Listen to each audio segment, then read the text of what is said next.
नमस्कार मित्रांनो, स्वागत आहे आपलं आरक्षण गाथेमधील पुढील व्हिडिओमध्ये। खरं तर आरक्षण गाथामध्ये आपण आरक्षणाचे बारकावे, त्याचे मूळ मुद्दे, त्याचे मूळ आधार, त्याचे पुरावे, त्यातील जी.आर या सगळ्या गोष्टींची आपण चर्चा इथे करतो। त्याला आपण दिलेला उदंड प्रतिसाद खरं तर आम्हाला खूप एनर्जी देणारा आहे आणि याच आरक्षण गाथेमध्ये आपण वेगवेगळ्या गोष्टी चर्चा करत असतो। देशामध्ये, राज्यामध्ये आरक्षणाचे बारकावे आपण तपासत असतो, कुठे घोळ झालाय हे आपण शोधण्याचा प्रयत्न करतोय आणि येणाऱ्या काळामध्ये भारतामध्ये न्यायिक समानता, खरं तर हा शब्द फार मोठा आहे मित्रांनो। खरं तर आपल्याकडे समानतेबद्दल फार बोलल्या जातं, पण ती समानता स्वार्थी असते, ती समानता लोभी असते, ती समानता लबाड असते, बरोबर। परंतु आपण न्यायिक समानता स्थापन करण्याच्या दृष्टीने विचार करतो आणि त्या संदर्भाने या आरक्षणाचा जो काही महाराष्ट्रामध्ये घोळ झालेला आहे तो कसा रिझॉल्व्ह होईल, हा आरक्षणाचं जे त्रांगडं आता उभं राहिलेलं आहे ते न्यायिक पद्धतीने कसं सुटेल यासाठी आपण चर्चा करत असतो। आता याच चर्चेमध्ये आज आपल्याला एक गोष्ट बघायची आहे की मराठा समाजाच्या आरक्षणाचा ज्या ज्या वेळेला प्रश्न उभा राहतो त्या वेळेला इतर समाजाकडून म्हणा किंवा तिथल्या स्वार्थी लोभी लबाड लोकांकडून एक वारंवार टीका केल्या जाते की मराठा समाज हा मागासलेला नाही, मराठा समाज हा सामाजिकरित्या मागासलेला नाहीये आणि आर्थिक स्थिती सुधारण्याचं, म्हणजे आपण अगदी छगन भुजबळांच्या तोंडातूनही हे वाक्य आपण बऱ्याचदा ऐकलेलं आहे की आरक्षण हे आर्थिक स्थिती सुधारण्याची ही काही योजना नाहीये, तर सामाजिक मागासले पण फार गरजेचं असतं। आणि मग त्यावेळेस बऱ्याचदा असं येतं की मराठ्यांकडे कारखाने आहे, मराठ्यांकडे शैक्षणिक संस्था आहे, मराठ्यांकडे सहकारी बँका आहे वगैरे वगैरे, आणि मराठ्यांची जात ही राज्यकर्ती जात आहे, हे एक मुख्य टीका मराठा समाजावरती केल्या जाते। तर या सगळ्या गोष्टींमध्ये किती तथ्य आहे, खरंच मराठा समाज पुढारलेला आहे का, किंवा खरंच मराठा समाज हा मागासलेला आहे का, याबद्दल आज आपल्याला या व्हिडिओच्या माध्यमातून चर्चा करायची आहे। पुढारलेपण आणि मागासलेपण कोणत्या नेमक्या मुद्द्यांवरती तपासल्या जातं, त्या मुद्द्यांची आपल्याला या व्हिडिओच्या माध्यमातून चर्चा करायची आहे। आणि नक्कीच या चर्चेसाठी आपल्याकडे आरक्षणाचे अभ्यासक सन्माननीय बाळासाहेब सराटे सर आज आपल्याकडे आलेले आहेत। तर सर नमस्कार। मराठा समाज पुढारलेला आहे का याबद्दल एक वारंवार प्रश्न विचारला जातो, किंवा मागासले पण मराठ्यांचं सिद्धच होऊ शकत नाही अशी वारंवार टीका समाजाच्या आरक्षणाबद्दल केल्या जाते। तर मराठा समाज खरंच पुढारलेला आहे का? जय शिवराय। खरं म्हणजे हा व्हिडिओ आहे मराठा ही डॉमिनंट कास्ट आहे का या विषयीचा व्हिडिओ। अलीकडेच एक प्रश्न विचारला गेला की जर मराठा मागास नसेल तर मग मागास कोण आहे महाराष्ट्रामध्ये, असा एक प्रश्न विचारला गेला। आणि असं एक मिथक महाराष्ट्रामध्ये काही दशकांपासून आहे की मराठा ही एक पुढारलेली जात आहे। आणि याची सुरुवात खरं म्हणजे कुठे झाली तर मंडल आयोगाच्या यादीमध्ये मराठा समाविष्ट नाही, 272 जातीमध्ये मराठा समाविष्ट नाही असा एक मुद्दा आधार दिला जातो। आधी मंडल आयोगाने मग मराठा कुठे घातलेला आहे तर मंडल आयोगाच्या एकूण अहवालामध्ये मराठा एकाच ठिकाणी लिहिलेला आहे, तर तो म्हणजे मंडल आयोगाने लोकसंख्येची मांडणी करताना, म्हणजे लोकसंख्या ओबीसीची ठरवताना त्याने काही सर्वे करून लोकसंख्या नाही ठरवलेली, लबाडपणे लोकसंख्या ठरवलेली। तर मंडल आयोगाने काय आयडिया केली तर त्याने रिलिजियस पॉप्युलेशन लक्षात घेतली, म्हणजे धार्मिक लोकसंख्या गणना होते दर 10 वर्षाला, मग त्यांनी धार्मिक लोकसंख्या एकत्र केली। त्याच्यामध्ये हिंदू धर्मांमध्ये ओबीसी आहेत एवढं ग्राह्य धरलं आणि ख्रिश्चन आणि मुस्लिम ही लोकसंख्या वगळली।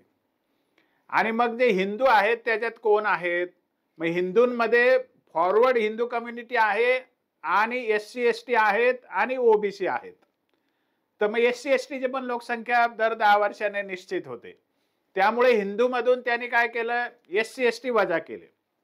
मग राहिले कोण हिंदूमध्ये एससी एसटी वजा केल्यानंतर मग फक्त फॉरवर्ड हिंदू कम्युनिटी आणि ओबीसी राहिले, इथपर्यंत मंडल आयोग पोहोचला। म्हणजे याच्यात एकदा फॉरवर्ड हिंदू कम्युनिटीची लोकसंख्या मनमानी पद्धतीने ठरवली की ओबीसीची लोकसंख्या मनमानी पद्धतीने पाहिजे तेवढी वाढवता येते. हा मंडल आयोगाचा एक कट.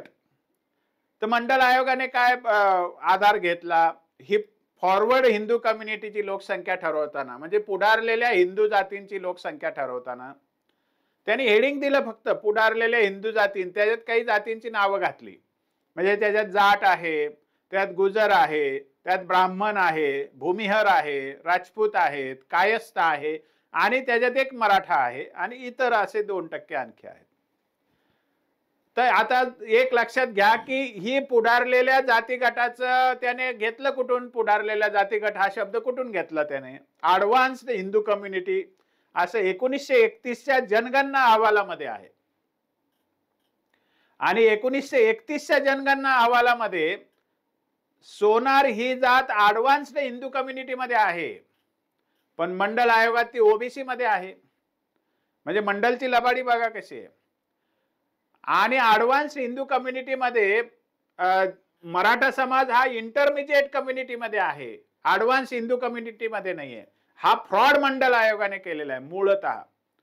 आणि 1931च्या जनगणनेनुसार मी लोकसंख्या ठरवली फॉरवर्ड हिंदू कम्युनिटीच्या असं वरून लिहून ठेवलंय मंडलने, ते खोटं आहे, फ्रॉड तिथे झालेलं आहे. मग मंडलने मराठ्याबद्दल काय लिहिलं, तर मंडल आयोगाच्या अख्ख्या अहवालात एकच ठिकाणी मराठ्यांचा उल्लेख येतो, तो म्हणजे फॉरवर्ड हिंदू कम्युनिटीमध्ये खाली मराठा 2.21% पॉप्युलेशन. म्हणजे मराठा समोर 2.21% एवढंच फक्त लिहिलेलं आहे मंडल आयोगात. मराठा फॉरवर्ड हिंदू कम्युनिटी कशी, त्यांचं किती शेती आहे, त्यांचं काय आहे, राजकारण आहे, भानगडी आहे, असं कुठल्या एक शब्दाचा पण उल्लेख मंडल कमिशन मध्ये नाही. आणि ते कशाच्या आधाराने घेतलं, ते 31च्या जनगणनेच्या आधाराने घेतलं, ते पण धादांत खोटं आहे. कारण मंडल आयोगाच्या मध्ये असं म्हटलं जात असताना 1931च्या अहवालात मात्र जनगणना अहवालात मराठा समाज हा इंटरमिजिएट कम्युनिटी मध्ये आहे, ज्याला इंदिरा साहनीच्या मेजॉरिटी जजमेंट मध्ये पॅराग्राफ 768 नुसार इंटरमिजिएट कम्युनिटी ज्या 1931 मध्ये होत्या त्या ओबीसी आहेत असं स्पष्ट लिहिलेलं आहे. म्हणजे त्यानुसार मराठा समाज ओबीसी यादीत घातला जायला पाहिजे होता. पण अँटी काँग्रेसिझमचं कावीळ झालेलं असल्यामुळे मंडल आयोगाला त्यांनी मराठा हा काँग्रेसचा मतदार आहे, याला आरक्षणातून बाहेर काढलं पाहिजे, हा बदला घेण्याचा कार्यक्रम मंडलने केलेला आहे. आणि त्या फॉरवर्ड हिंदू कम्युनिटीमध्ये मंडल कमिशनने लिहिल्यामुळे मराठा ही पुढारलेली जात आहे असं सगळीकडे मिथक पसरवण्यात आलं. आता स्वाभाविकच तेव्हा काही ओबीसी पॉवरफुल नव्हते प्रशासनामध्ये, तेव्हा ब्राह्मणिझमने हे सगळं कार्यक्रम केलेला आहे. प्रशासनात जे ब्राह्मणिझम बसलेला होता त्यांनी हा सगळा कार्यक्रम केलेला आहे, किंवा मराठा विरोधी जे घटक आहेत ज्याला स्वतःला पुरोगामी म्हणवणारे अशा काही लोकांनी तो मंडल आयोगामध्ये तसं घालायला लावलं असू शकतं. तर सांगायचं तात्पर्य असं की मंडलने मराठ्यांना फॉरवर्ड हिंदू कम्युनिटीत घातलं म्हणून मराठ्यांना आरक्षणात घ्यायचं कारण नाही असं पुढे प्रथा पडली. त्याच्या आधी कालेलकर आयोगाने मराठा समाज मराठवाड्यातला जो आहे तो मागासलेल्या घटकात टाकला आणि मराठा हा फॉरवर्ड हिंदू आहे असं काही कालेलकर आयोगाने म्हटलेलं नव्हतं. बीडी देशमुख समितीने कोणत्याही जातीची यादी दिली नाही, कोणाचंही मागासले पण तपासलं नाही, त्यामध्ये कोणाला वगळलं कोणाला घेतलं हा मुद्दाच येत नाही. आणि 1967ला मनमानी पद्धतीने 180 जाती फक्त घेतल्या. कालेलकरने 651 जाती मागासलेल्या ठरवल्या होत्या मुंबई, विदर्भ आणि मराठवाड्याच्या मिळून. त्याच्याऐवजी 651 गेल्या आणि फक्त 180 जाती घेतल्या होत्या. त्यामुळे मराठा मागासलेला आहे की नाही ठरवण्याचा कुठला कार्यक्रम तेव्हा झाला नाही. त्या 1967 मध्ये माळी आणि तेली वाणी वगैरे नव्हते, भंडारी नव्हते, ते नंतर हळूहळू घालण्यात आले. आता मंडलमध्ये फॉरवर्ड हिंदू कम्युनिटीमध्ये आणखी कोण होतं, गुजरही होते, जाटही होते, वैश्यवाणी आहेत आणि ब्राह्मण सगळ्या जाती आहेत. आता बघा आज कोण आहे आरक्षणात ओबीसीत, मंडल मधले फॉरवर्ड हिंदू कम्युनिटी मधले मराठा सोडून सगळे ओबीसीत आहेत. म्हणजे ब्राह्मण ईडब्ल्यूएस मध्ये आहेत, पण वैश्यवाणी ओबीसीत आहेत, गुजर ओबीसीत आहेत, लेवा पाटील ओबीसीत आहेत, भंडारी ओबीसीत आहेत. सगळ्या मराठा समाजाच्या समकक्षेच्या जाती आहेत, प्रत्यक्षामध्ये दिसणाऱ्या बांधाला बांध असणाऱ्या त्या बाकी सगळ्या ओबीसीत आहे, फक्त मराठ्यांना ओबीसीत घेतलं जात नाही. हे पॉलिटिक्स आहे, हे मंडलने सुरू केलंय. मंडल कोणी आणलेलं आहे, मंडल जनता गव्हर्नमेंटने आणला. जनता गव्हर्नमेंट मध्ये कोण होतं पॉवरफुल, भाजपचे बाप होते ना, जनसंघ होता ना तिथे. म्हणजे मंडल आयोगाची स्थापना करण्यामध्ये भाजपचा पुढाकार होता. जनसंघाच्या विलिनीकरण होऊनच जनता गव्हर्नमेंट झालेलं होतं. त्यात थोडे समाजवादी पुरोगामी होते, पण मूळ तर भाजपच होते ना. म्हणजे मंडलची स्थापना भाजपने केली. मंडलच्या माध्यमातून ओबीसीचं समीकरण भाजपने केलं. ओबीसीच्या समीकरणात मराठ्यांना घ्यायचं नाही, कारण ते काँग्रेसचे मतदार आहे. ही भाजपचीच खेळी आहे. म्हणजे भाजपच्या आधीचं जे रूप होतं त्या जनसंघाची, आणि त्याच्यातून हे पॉलिटिक्स सुरू झालेले. तेव्हा तर काही ओबीसीचे लोक राजकारणात प्रबळ नव्हते.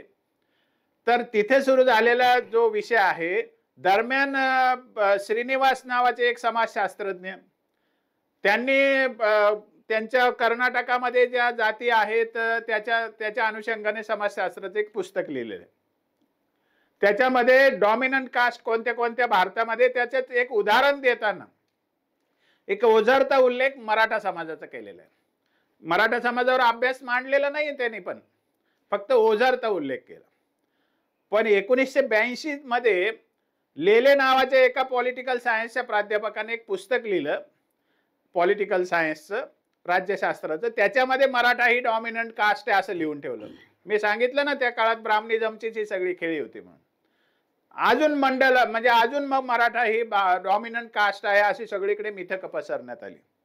आणि मी आधीच सांगितलं की भिकूजीदा ते रमेश पतंगेंनी कसं RSS मध्ये मराठा विरोध रूढ केला, त्याच्यामुळे मराठा ही कायम आरक्षणातून बाहेर राहिली पाहिजे जात, असं त्यावेळेला मोठा कट करण्यात आला एकूण मराठा विरोधकांकडून. आणि त्याच्यातून ही मिथक पुढे आलेली आहे. मग 1999 ला मराठा समाजाच्या काही लोकांनी केंद्रीय मागासवर्ग आयोगाला विनंती केली की मराठा आणि कुणबी एकच आहे, त्यामुळे मराठा समाजाचा तिथे यादीत समावेश झाला पाहिजे केंद्रीय ओबीसी यादीमध्ये. त्यावेळेला ते आयोगाने एक ॲडवाइस दिलेला आहे 5-25 पानाचा. त्याच्यामध्ये शेवटच्या पॅराग्राफमध्ये हे लिहिलं, म्हणजे त्या नॅशनल बॅकवर्ड क्लासेस कमिशनने कुठलाही डेटा जमा केलेला नाही. मंडलने तर एक शब्दच लिहिलेला आहे, त्याने तर काहीच मराठ्यांचा अभ्यास केलेला नाही, कुठे काही नोंदही नाही. आणि त्याच्याशिवाय नॅशनल बॅकवर्ड क्लासेस कमिशनने पण कुठे अभ्यास केला नाही मराठ्यांचा. फक्त जुने जे लोकांचे काही पुस्तकं आहेत त्या पुस्तकातले 2-4 पॅराग्राफ इकडचे तिकडचे घेतले आणि शेवटी कन्क्लुजन काढलं, Maratha is a advance community, Maratha is a forward community, यांना आरक्षणात घेता येणार नाही. हे जातीवाद सेंट्रल लेवलला पण आहे, तिथे पण ब्राह्मणिझमचाच पगडा आहे ना. मुळामध्ये मराठा ही एकदा श्रीनिवासने लिहिलं डॉमिनंट आहे, लेलेने लिहिलं डॉमिनंट आहे, मंडलने लिहिलं फॉरवर्ड हिंदू कम्युनिटी आहे, मग NCBCने पण लिहून टाकलं की फॉरवर्ड आणि ॲडव्हान्स कम्युनिटी आहे. आधार काहीच नाही, अभ्यास काहीच नाही. आता मी मागच्या व्हिडिओमध्ये सांगितलेलं आहे की गेल आंबेट मराठ्यांबद्दल काय म्हणतात की Maratha is not a dominant community, एक बहुजन समाजाची एक सामान्य लाईफ जगणारी जात आहे. गेल आंबेटचं मी सविस्तर माहिती दिली, त्रिना आत्रेच्या गावगाड्याची माहिती दिली, महात्मा फुले मराठ्यांना कसं कुणबी म्हणतात आणि कुणब्यांची अवस्था किती रसतळाला गेली हे महात्मा फुलेंनी सांगितलं. बाबासाहेब आंबेडकरांचे अनेक मी संदर्भ दिले. शाहू महाराजांनी 1902 ला रिझर्वेशन दिलं तेव्हा मराठा गलित गात्र होते. 1920 ला मराठ्यांना राजकीय आरक्षण मिळालं तेव्हा मराठा गलित गात्र होते. 1956 पर्यंत मराठा राजकारणात कोण आहे तुम्हाला सांगता येत नाही.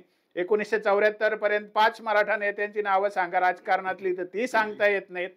आणि मराठा कधी डॉमिनंट होती हे सगळं मांडणी आपण आधीच्या भागांमध्ये केलेली आहे.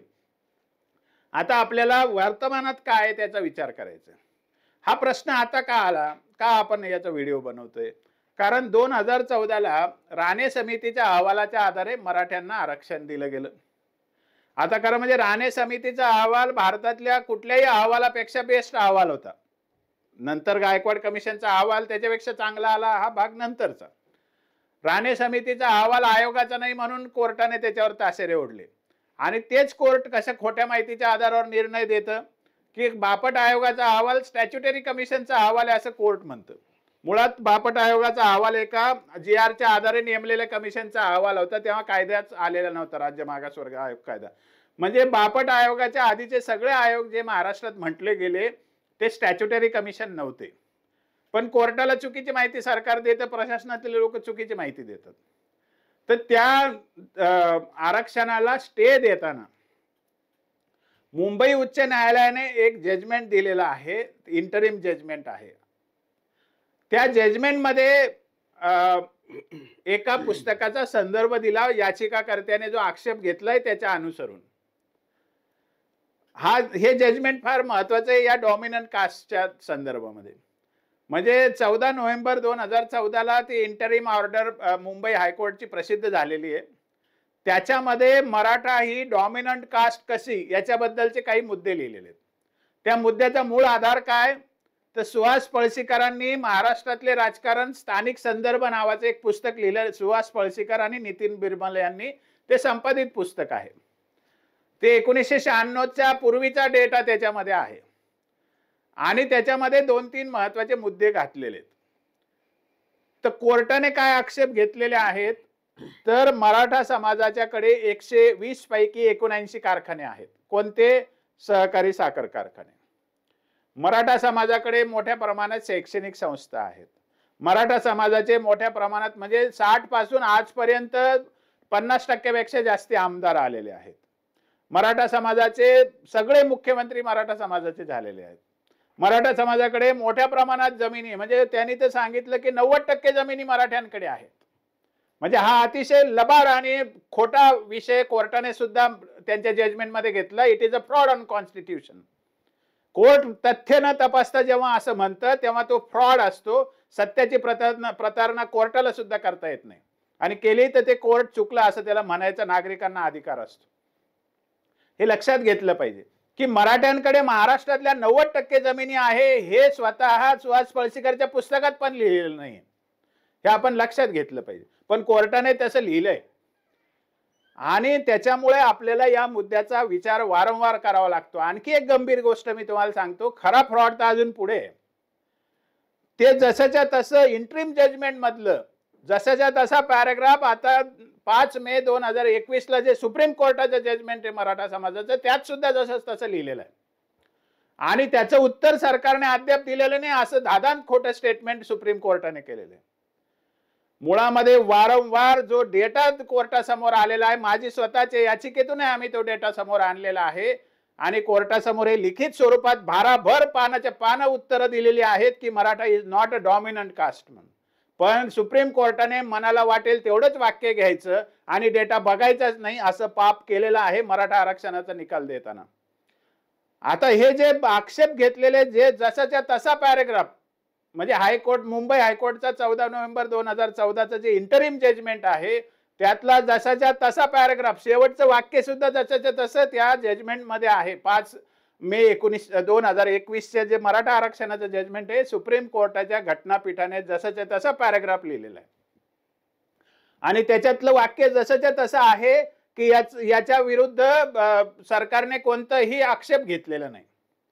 मुळामध्ये सरकारने जो डेटा कोर्टाला दिलेला आहे त्याच्यामध्ये 5 डिसेंबर 2016ला कोर्टा म्हणजे मुंबई हायकोर्टात जे मोठं ॲफिडेव्हिट केलं 5000 पानाचं त्याच्यामध्ये आणि सुप्रीम कोर्टासमोर मराठा आरक्षणाची जी केस उभी राहिली त्याच्यामध्ये आणि मुंबई हायकोर्टने जे 27 जून 2019चं जजमेंट दिलेलं आहे त्याच्यामध्ये या सगळ्या गोष्टीवर भाराभर उत्तरं लिहिलेली आहेत. पण सुप्रीम कोर्ट तरी सुद्धा ते जुनाचं वाक्य जसंच तसं ठेवतं. हे सुद्धा सत्याची प्रतारणा आहे म्हणून तो सुद्धा फ्रॉड ऑन कॉन्स्टिट्यूशन आहे. हे सांगायला मला कुठलीही लाज वाटत नाही. त्याचं कारण असं आहे की सुप्रीम कोर्ट जर सत्याचं जर शहानिशा करणार नसेल तर मग इथे अपेक्षा करायची कोणाकडून. मुळामध्ये जे इंटरिम ऑर्डर आहे आणि 2018च्या एसीबीसी ऍक्टने ती इंटरिम ऑर्डर रिपील केलेली आहे. ती ऑर्डरच लागू नाहीये. ती रिपील केलेल्या ऑर्डर मधला जसा तसा संदर्भ सुप्रीम कोर्ट कसं काय घेऊ शकतं त्याला आधार काय. आणि जे जजमेंट 27 जून 2019चे मुंबई हायकोर्टचे एकदम कॉम्प्रिहेन्सिव्ह जजमेंट आहे. एकदम न्यायिक बाजू त्यात मांडलेल्या आहेत. मराठा समाजाची सगळी इत्थंभूत स्थिती त्याच्यामध्ये मांडलेली आहे. त्याच्यामधलं एकही पॅराग्राफ सुप्रीम कोर्ट घेत नाही. मग याला पार्शलिटीचं जजमेंट नाही म्हणायचं तर काय म्हणायचं. हे पक्षपाती पॉलिटिको कम्युनल जजमेंट जर सुप्रीम कोर्ट देत असेल तर याला सुप्रीम इनजस्टिस शिवाय आणखी काय नाव देता येऊ शकतं. तर हे डॉमिनंट कास्ट हे प्रकरण त्या 2021च्या 5 मेला आलेल्या जजमेंट मध्ये सुद्धा जसंच्या तसं आहे. त्यातही तेच मुद्दे आहे. जसं तसं पॅराग्राफच उचललेला आहे 14 मे 2014च्या जजमेंट इंटरिम जजमेंट मधलं. त्याच्यातही हेच म्हणलं मराठ्यांकडे 90% जमिनी आहेत, मराठ्यांकडे राजकीय मुख्यमंत्री पद आहे, मराठ्यांकडे काय शिक्षण संस्था आहेत, मराठ्यांकडे 120 पैकी 79 बँका आहेत. हे सगळे तुणतुणे तिथे पण वाजवलेले आहेत. मुळामध्ये ते सत्य आहे का याचंही आपण तपासणी करू. मुळातच मराठ्यांचे मुख्यमंत्री झाले याच्यावर आपण येऊया. मुळामध्ये जातीच्या आधाराने मुख्यमंत्री करता येतं का, हे पहिल्यांदा घटनेच्या व्यासपीठावर बसलेल्या लोकांनी पहिल्यांदा विचारात घेतलं पाहिजे. म्हणजे जे लोक मराठा मुख्यमंत्री झाले असं कोर्टाच्या व्यासपीठावरून निर्णय देतात, त्यांनी घटनात्मक चौकटीचा आदर केला का अनादर केला याचा भारतीय नागरिकांनी जरूर विचार केला पाहिजे की जातीच्या आधारावर मुख्यमंत्री पद देता येतं का. हा पहिला मुद्दा आहे. दुसरा मुद्दा आहे की तुम्ही प्रॅक्टिकली जरी विचार केला महाराष्ट्रातला आणि देशातला, तर मुख्यमंत्री निवडतं कोण. आपल्या देशामध्ये प्रत्यक्ष व्यवहारात पक्षीय लोकशाही आहे, लोकांची लोकशाही नाहीये. कधीही मुख्यमंत्री श्रेष्ठी ठरवतात.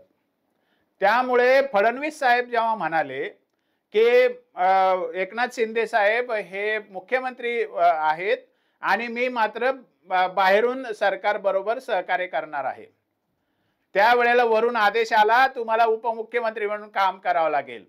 आता तुम्ही सांगा, भाजपकडे असलेले 106 आमदार आणि शिंदे साहेबांचे 40 आमदार, मुख्यमंत्री जर आमदारांनी निवडला असता तर देवेंद्र फडणवीसच मुख्यमंत्री झाले असते ना.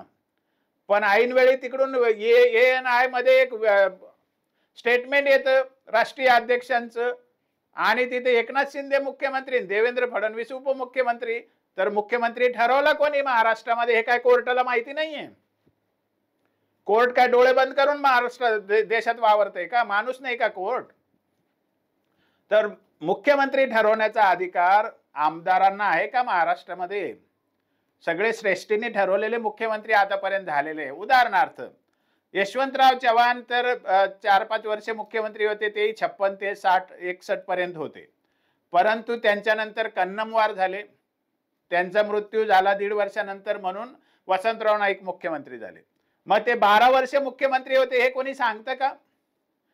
त्यांना ओबीसीचे मुख्यमंत्री म्हणायचं का, बंजारा समाजाचे मुख्यमंत्री म्हणायचं का, महाराष्ट्राचे मुख्यमंत्री म्हणायचं. याच्याबद्दल काय सुप्रीम कोर्टाचं मत आहे याचा कधीतरी विचार केला पाहिजे ना आपण. मुळात महाराष्ट्राचे मुख्यमंत्री ठरवण्याचा अधिकार तर काँग्रेस श्रेष्ठीने राबवलेला आहे, भाजप श्रेष्ठीने राबवलेला आहे आजपर्यंत.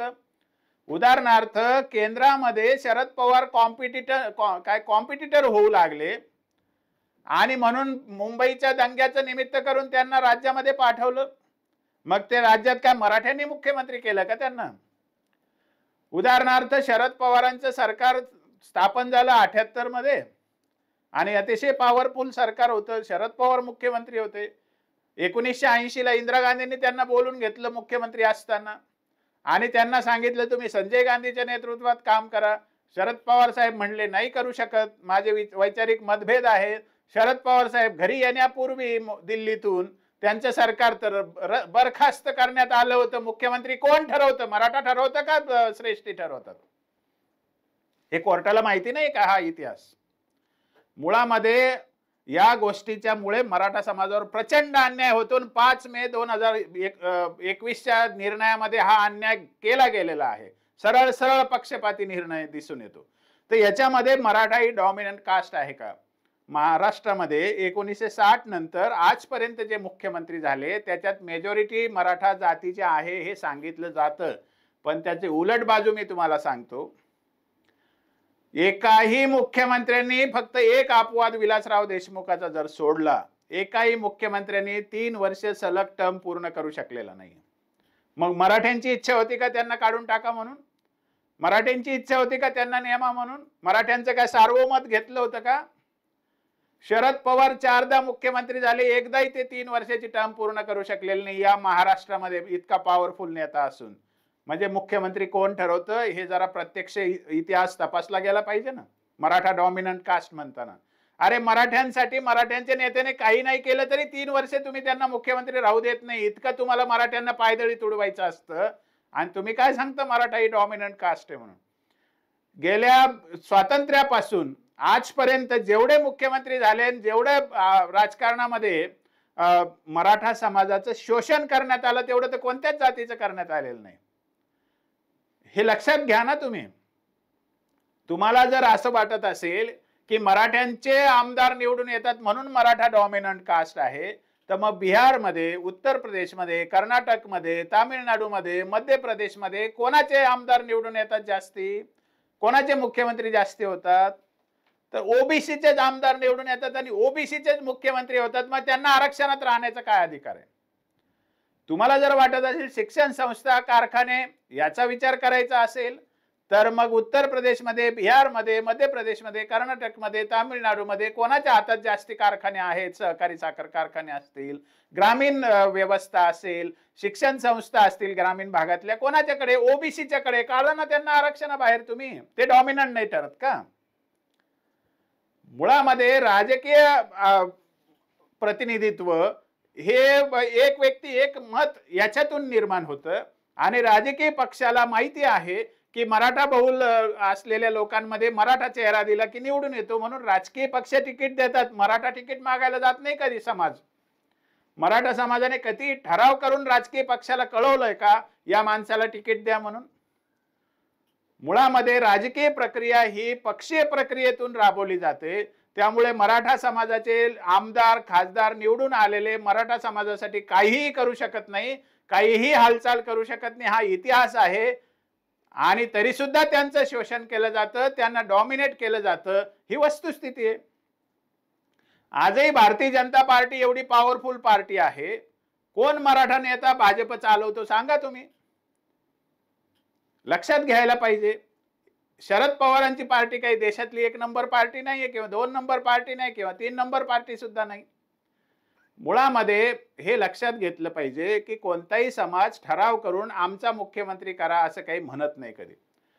राजकीय प्रक्रिया ही एक व्यक्ती एक मताने मतदान होतं. निवडून आल्यानंतर श्रेष्ठीच्या पायाला लोटांगण घालतात ते, कारण श्रेष्ठीने तिकीट दिलेलं असतं आणि अजेंडा हा पक्षाचा अजेंडा राबवला जातो. त्याचा सामाजिक उत्थानासाठी किंवा सामाजिक प्रगतीसाठी कोणताही उपयोग होत नाही. हा ढळढळीत इतिहास आहे. आणि असं नसतं तर 3 वर्षाच्या आत प्रत्येक मुख्यमंत्र्याला काढून टाकलं गेलं नसतं. शरद पवार सुद्धा 3 वर्षाची टर्म कधी पूर्ण करू शकलेले नाही सलग.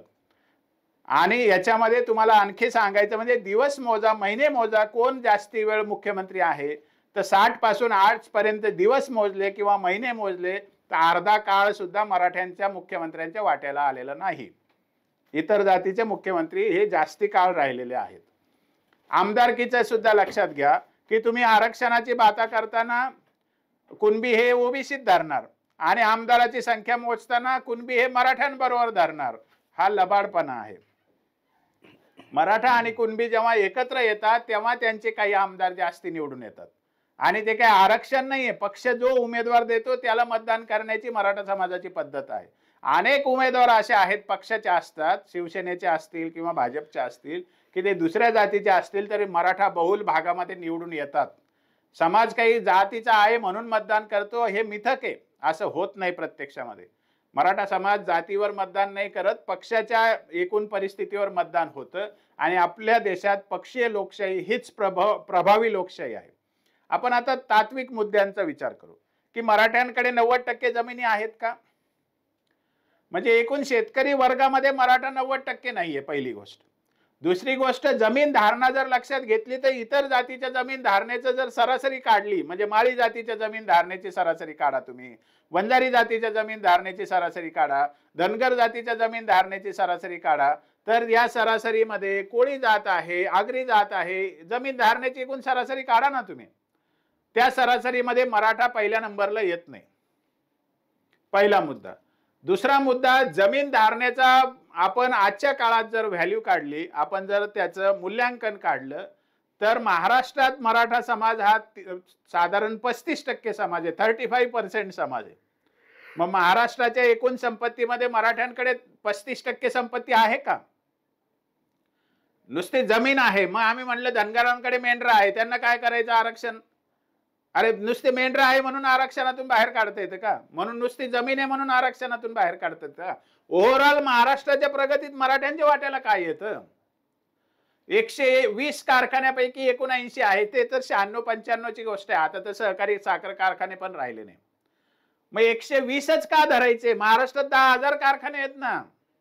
10,000 मध्ये मराठ्यांच्या ताब्यात किती आहे? म्हणजे एकूण महाराष्ट्राच्या आर्थिक संरचनेमध्ये मराठा आहे कुठे? एक तर मराठा समाजाला तुम्ही शिक्षणाच्या संस्था आहेत असं म्हणता, एकूण शैक्षणिक रचनेमध्ये मराठा कुठे आहे? एकूण शिक्षणातल्या विद्यार्थ्यांमध्ये मराठ्यांचा किती टक्के विद्यार्थ्यांवर प्रभाव आहे?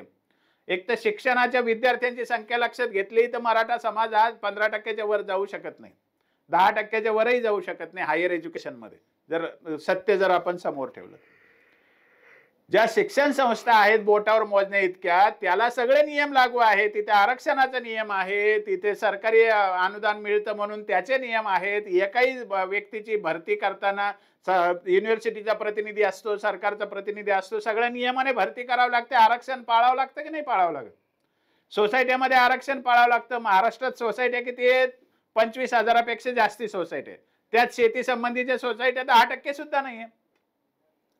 सहकारी बँकांमध्ये राज्यामध्ये अर्बन कोऑपरेटिव्ह बँकांची संख्या ग्रामीण कोऑपरेटिव्ह बँकांपेक्षा 50 पट जास्त आहे. सगळ्या शहरामध्ये 10-20 अर्बन कोऑपरेटिव्ह बँक आहेत, त्यात कोणतीही मराठ्यांच्या ताब्यात नाही. म्हणजे ग्रामीण भागात एखादी बँक तुम्हाला मराठ्यांच्या ताब्यात दिसते का? तर चेअरमन मराठ्यांचा आहे. परंतु महाराष्ट्रात अशा अर्बन कोऑपरेटिव्ह बँका किती आहेत? तिथे कुठे मराठा दिसतात तुम्हाला? म्हणजे एकूण बँकिंग घ्या किंवा उद्योग घ्या, उद्योगामध्ये 10,000 मध्ये मराठ्यांच्या ताब्यात काय? जे कारखाने तुम्ही सांगताय त्या सगळ्या कारखान्याची एकूण स्ट्रेंथ किती आहे? एका बजाज उद्योग एवढी तरी आहे का?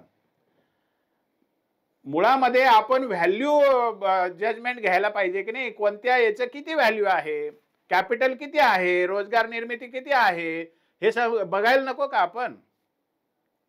मुळामध्ये या गोष्टीचा अभ्यास न करता मराठ्यांवरती काहीतरी पक्षपातीपणाचे आरोप करणं आणि मराठा ही डॉमिनंट कास्ट आहे असं म्हणणं हे धादांत खोटं आहे. हे सत्याला धरून नाही, म्हणून हे पक्षपातीपणाचं आहे.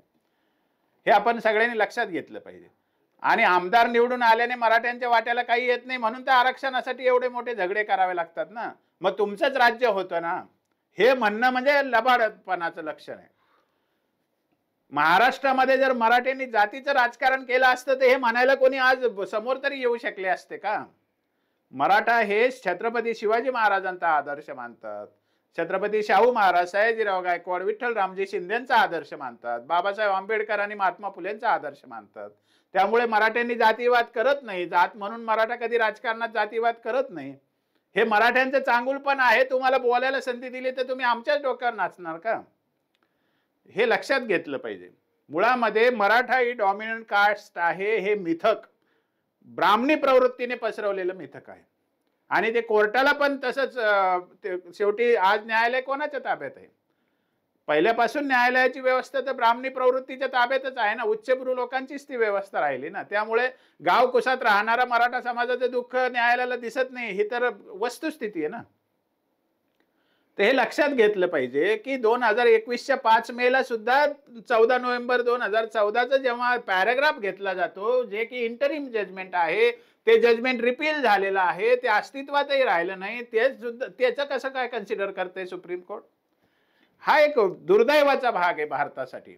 नागरिकाच्या मूलभूत अधिकाराचं हनन जेव्हा होतं आणि त्याला आपण न्याय म्हणायचं, हे किती दुर्दैव आहे हे प्रत्येकाने लक्षात घेतलं पाहिजे. तर आपण लक्षात घेऊया की मराठ्यांची अवस्था काय. सत्ता कोणत्या कोणत्या असतात? तर आम्ही 15 सत्तांचा इथे उल्लेख करतो आहोत. त्या प्रशासकीय सत्ता मराठा नगण्य. प्रशासकीय सत्तेमध्ये सगळे सचिव घ्या, सगळे कलेक्टर घ्या, IAS घ्या, कमिशनर घ्या, देशातले सगळ्या व्यवस्थेमध्ये मराठा आहे कुठे? प्रशासकीय सत्तेमध्ये मराठा नगण्य. न्यायालयाची सत्ता ज्युडिशियरीमध्ये मराठा नगण्य आहे. मीडिया सत्ता तुम्ही बघा, कोणत्या प्रमुख वर्तमानपत्राचे संपादक मराठा आहे का? कोणत्या टीव्ही चॅनलचे संपादक मराठा आहे का? देशात तर नाही, महाराष्ट्रात सुद्धा नाही. मीडिया सत्ता मध्ये मराठा नगण्य आहे. ओपिनियन मेकरची एक सत्ता असते, म्हणजे एका कुमार केतकरने एक स्टेटमेंट दिलं तर त्याचा एक ओपिनियन बनते. असे ओपिनियन मेकर्स मराठा समाजाचे कोण आहेत? तिथे मराठा समाज नगण्य आहे.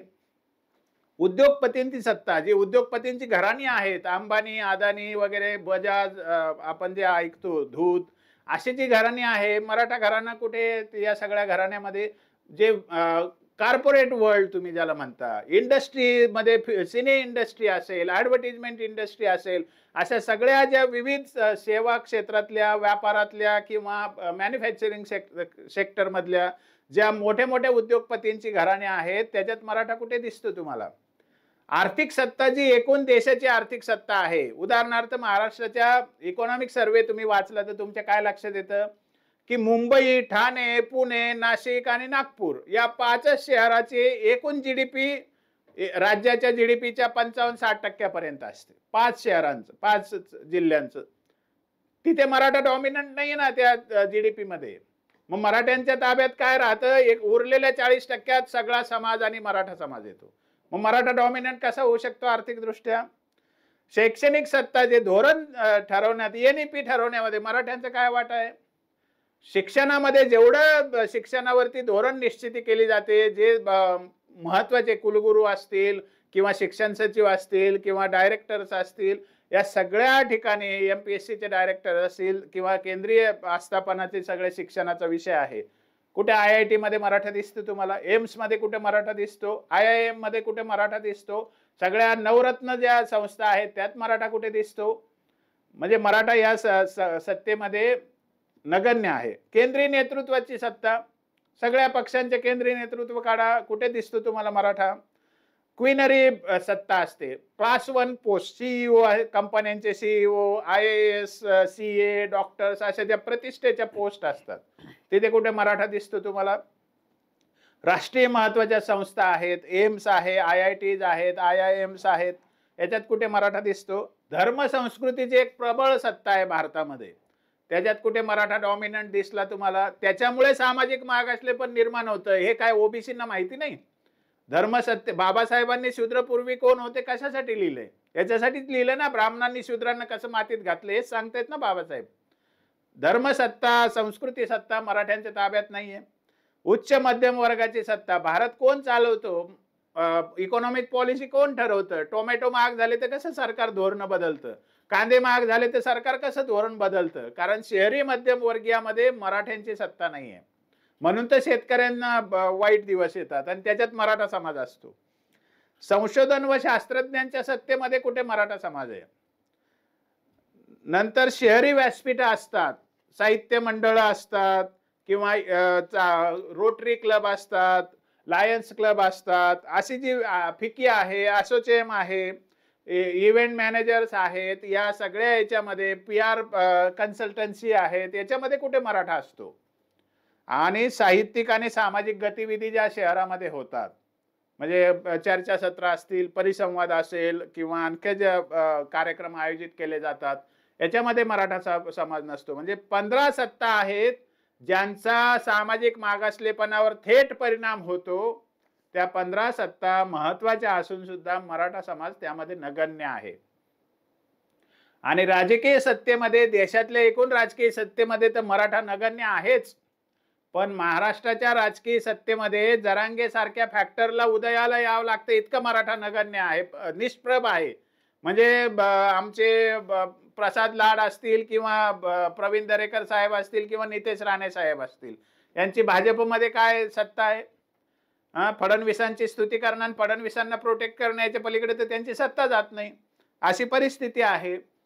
हे लक्षात घ्यायला पाहिजे. उदाहरणार्थ मराठवाड्यामध्ये पंकजा मुंडे हारल्या, त्यांना लगे विधानसभेवर घेऊन आता त्यांना उदो करण्याचा कार्यक्रम झाला. रावसाहेब दानवे हारले, बसा घरी, अशी इथं मराठ्यांची सत्ता आहे भाजपमध्ये असताना. त्यामुळे सत्ता कोणाची हे तुम्ही लक्षात घ्या.